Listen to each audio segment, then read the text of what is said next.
মাধ্যমিক 2027-এর জন্য লেঞ্জের সূত্র একটি গুরুত্বপূর্ণ প্রশ্ন। এই গুরুত্বপূর্ণ প্রশ্নকে আমরা কিভাবে মনে রেখে দেব? বাস্তব উদাহরণের সাহায্যে এই লেঞ্জের সূত্র মনে রাখা যায়।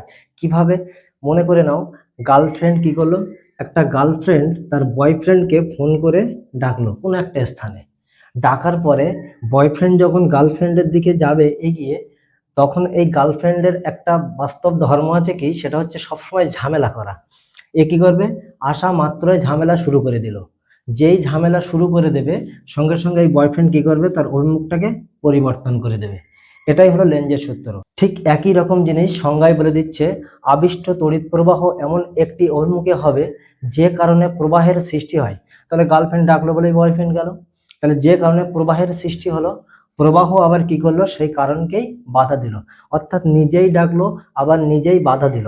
এটা একমাত্র গার্লফ্রেন্ডই করে। এটাই হলো লেঞ্জের সূত্র।